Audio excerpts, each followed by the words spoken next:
After the defeat in Sarajevo and the death of the Prophet Cain, the Brotherhood of Nod, left without a leader to guide them, fell into a series of civil wars over leadership that lasted for 30 years, known as the Reunification Wars. Contrary to what many might think, the GDI never delivered the killing blow, mainly because part of their focus was on eliminating Tiberium and experimenting with new weapons, something that turned out to be a major mistake. The different Nod sub-factions kept fighting the GDI and slowly gained control over more parts of the planet. GDI didn't really notice this happening, since they had already written off those regions as lost due to Tiberium infestation. Despite all the internal conflict, surprisingly, the Brotherhood of Nod made technological progress across all branches of its military. Even though these advancements were relatively new and didn't reach their full potential during this war, they were enough to put up a serious fight against the GDI and make a difference at the start of the Second Tiberium War, except for the Navy, but I'll get to that someday. During those 30 years, Nod also made major progress in its Tiberium research, especially in the military field, developing Tiberium-based weapons, missiles, and more. Even if it's not obvious in the game, they also made advancements in genetic and biological engineering, aiming to evolve the human species so it could adapt to the green crystal and use it to its advantage. They used the forgotten people mutated by Tiberium for research and experiments, which eventually led to the creation of cyborgs. While some human volunteers took part, the early results weren't promising. Yes, the cyborgs were strong, but they lacked intelligence in the first stages of the experiments. In this video, we're going to look at Nod 3 military branches, and yes, someday I'll cover the Navy too. The infantry of the Brotherhood of Nod, unlike their GDI counterparts who prioritized quality over quantity, was characterized by being more numerous, with basic training and gear that covered the essentials, plus protection against Tiberium radiation. Nod doctrine remained the same: fast attacks, ambushes, sabotage, and so on. Light infantry, this was the basic unit in the Brotherhood ranks. Their role included scouting, supporting and covering other units, as well as mass attacks to overwhelm the enemy. Though it's not super obvious in the game, their weaponry was pretty diverse. Besides using the GDI standard rifle, they also wielded M16s, AK-47s, and even weapons from the First Tiberium War, like the GAU-3 Eliminator. They also had their own custom weapons. As I said, it's not really shown much in the game. Rocket Infantry, another Nod unit, which I find curious wasn't also in the GDI ranks, was the infantry equipped with rocket launchers. Since Nod vehicles were light and followed their mobility doctrine, rocket launchers proved very effective against armored units, buildings, and as anti-air emplacements. In large numbers, they could take on GDI walkers. However, the weapons they carried were heavy, making them slow and limiting them to just that gear, which left them vulnerable to light infantry or being crushed. That's why they were usually escorted by Nod light infantry. Engineers, not much changed here. Their role stayed the same: repairing, capturing key buildings, and maintaining them. Toxin soldiers, a special unit present in the Second Tiberium War. These highly trained soldiers were equipped with Tiberium-based and chemical ammunition, capable of taking out enemies with a single shot or using anesthetic projectiles to capture targets. They were rare and only seen in this war. If you're wondering about flamethrower units, well, let's just say they weren't necessary, plus they wanted to avoid more accidents. Mutant hijackers, some of the forgotten who joined Nod ranks as volunteers, wore special stealth suits. These allowed them to evade enemy patrols and, when least expected, steal enemy vehicles to use against them. They could hijack and operate any vehicle, except aircraft and the Mammoth Mk2. Even if a vehicle was destroyed, the mutant hijackers would abandon it before it exploded, sneaking away to grab another nearby vehicle, making them a real pain in the neck. After the Second Tiberium War, they were nowhere to be seen, as the Brotherhood itself didn't want them around. Cyborgs. Curiously, cyborg units were a project started by the Soviets, which the Brotherhood of Nod perfected. During the Cold War, the first cyborg unit, named Volkov, was deployed. It was highly effective but went rogue, attacking everyone regardless of their side. After the Soviet defeat, the blueprints, research, and everything related to the project vanished without a trace. During the First Tiberium War, Cain tasked the Black Hand with investigating Tiberium properties to evolve humanity into a form compatible with the crystal or to harness its power. The early results were promising. And what does this have to do with cyborgs? Cyborgs are humans enhanced with Tiberium and cybernetic parts, a concept introduced in the game Renegade. In the early stages, 3 types of cyborgs emerged. Initiates, they didn't have much intelligence but were strong and fast. Acolytes, an improvement, capable of understanding orders and using weapons. Templars, the pinnacle of this stage, intelligent, skilled, and highly resilient. A common trait among these 3 units was their immunity to Tiberium-based weapons. In fact, they healed and grew stronger when exposed to it. Unfortunately, the base, data, and everything related to the project were destroyed by the GDI. The idea behind deploying cyborgs was to create loyal super soldiers who wouldn't question orders, as Cain concluded that the defeat in the First Tiberium War stemmed from a lack of loyalty and discipline. At the start of the Second Tiberium War, cyborgs were finally deployed. Despite having little information from previous projects, they managed to recreate these units as best they could. The resulting cyborgs were enhanced with controlled Tiberium exposure and the integration of cybernetic parts in mutated areas, making each unit unique. Though they were slow, their durability made up for this weakness, and their weaponry allowed them to take on almost any enemy, even if the game doesn't fully show it. Cyborg Commandos. Among the standout units were cyborgs upgraded with high-quality implants, turning them into cyborg commandos. Armed with the few Tiberium-based weapons available, they were practically unstoppable, tearing through everything in their path. They could only be stopped by overwhelming firepower, though they lacked anti-air weapons. Reapers. Another terrifying unit was the Reapers, created during Cabal Rebel Lion. These abominations were made by taking civilians or anyone captured by Cabal forces and transforming them into grotesque machines. All that remained of the person was the torso and head, the rest was replaced with cybernetic parts. They had spider-like legs to move across any terrain, a net launcher to immobilize or capture, and 2 missile launchers effective against armored units and aircraft. After the Second Tiberium War and the events of Firestorm, all cyborg units were destroyed and banned by the Brotherhood of Nod, or so they say. Some folks got clever and kept using them.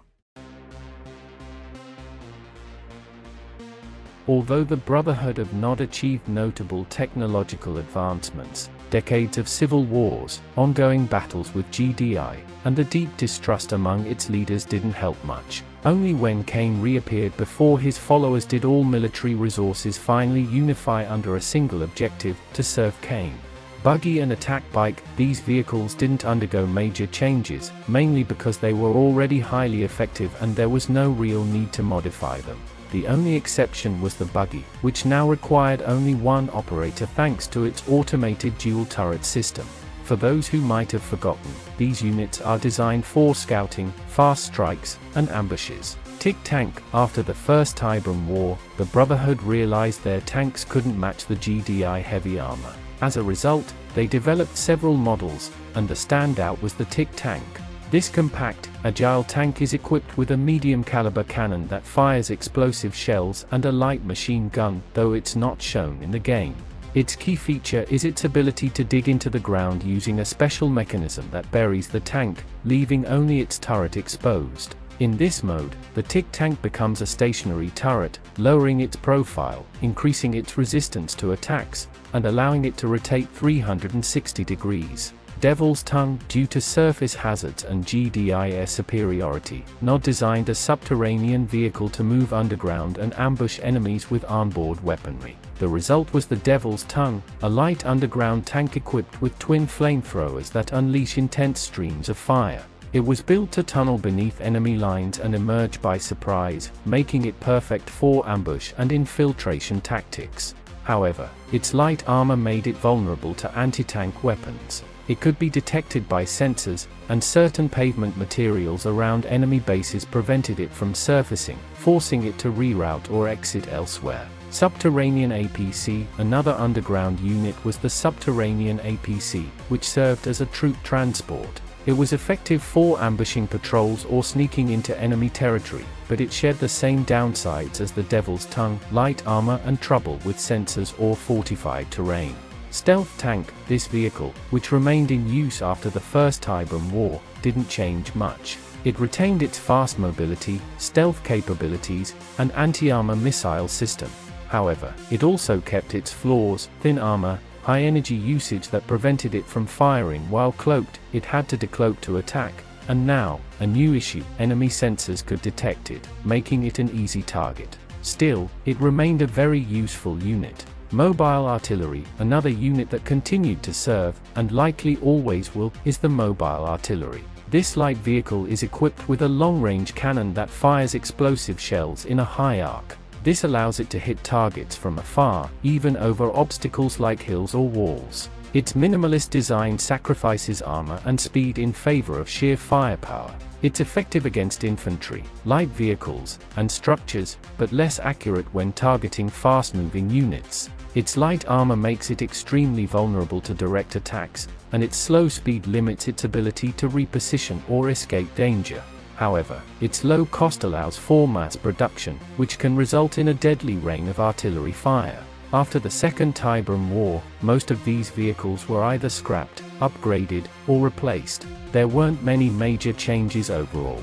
Support vehicles. As hard as it might be to believe, the Brotherhood of Nod had its own support vehicles, or rather, many were stolen from the GDI and adapted to serve their cause. Limpet drone, this reconnaissance drone, used by both sides, deploys like a mine and waits for a vehicle to pass by. Once triggered, the drone attaches to the vehicle's underside, interfering with its electrical systems, often causing a loss of speed. It also transmits tactical and terrain data to its controller or a designated radar facility. Reconnaissance drones could be detected by sensor systems, disabled by an electromagnetic pulse (EMP), or destroyed by vehicles and repair stations. After the Second Tiberium War, they fell out of use due to advanced sensors and the ease of identifying affected vehicles. Vehicles borrowed from the GDI Mobile Sensor Array, a vehicle equipped with cutting-edge sensors capable of detecting enemy units, even if they are cloaked or underground. MCV, Mobile Construction Vehicle. By now, most people know what this does, but just in case, the MCV is the core for building and expanding bases for both factions,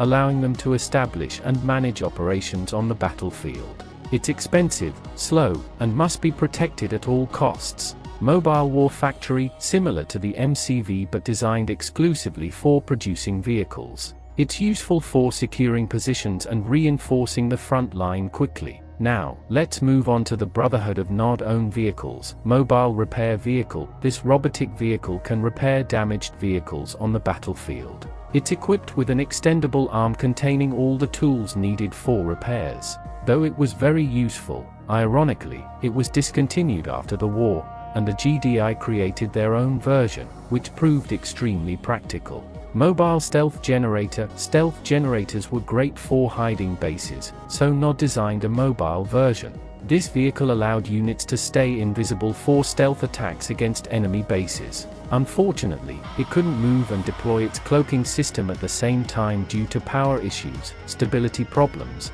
and difficulties calculating the light involved. As you'd expect, this limited its effectiveness, and you know what happened to them. Weed Eater. This Nod vehicle is, essentially, a massive lawnmower designed to harvest Tiberium veins and use them for chemical missiles. They were likely dismantled after the Firestorm conflict. Montauk. I couldn't forget this one. The Montauk is an armored underground vehicle equipped with advanced technology to serve as a mobile command center. It uses Nod Global Tunnel System and has limited digging capabilities, allowing it to travel underground and avoid detection or enemy attacks. It's linked to Cabal, computer-assisted biologically augmented life form, Nod Artificial Intelligence, which enables Slavic to coordinate forces, receive real-time intelligence, and communicate directly with Kane. Unlike the GDI Kodiak, Michael Neal's aerial command center, the Montauk is smaller, more compact, and optimized for covert operations, reflecting Nod's need to evade the GDI advanced orbital communication networks. After the Second Tiberium War, the Montauk met the same fate as Slavic and his crew. Unlike their counterpart, GDI, the Brotherhood of Nod didn't focus on developing a wide variety of aircraft. Instead, they prioritized subterranean units and infantry. Because of this, they operated only two main types of aircraft. Harpy, the successor to the R-64 Apache. The Harpy boasts a highly aerodynamic and stealthy design. Equipped with a powerful rotor that makes it fast, it's armed with two rotating machine guns effective against infantry and light vehicles. It serves as a scout, used for patrolling areas or, on occasion, evacuating key personnel. However, its light armor made it vulnerable, easily shot down by anti-air weapons. Later, it was upgraded and renamed the Venom. Banshee. After experimenting with recovered alien technology, the Brotherhood of Nod developed the next generation of precision bombers. Codenamed Banshee, this sleek aircraft was capable of annihilating any unit or structure with its twin plasma cannons. The Banshee was created through reverse engineering of SCRIN technology, combined with knowledge from the Tacitors. It played a critical role in dealing devastating blows to GDI operations, even capable of taking down the Mammoth Mk2. However, as a prototype unit, not enough Banshees were produced to grant Nod a decisive edge in the war. GDI actively sought out and destroyed every known factory and hangar where they were built. By the end of the Second Tiberium War, only a handful of Banshees remained, and during the Firestorm conflict, they virtually disappeared. By the time of the Third Tiberium War, they were nowhere to be seen.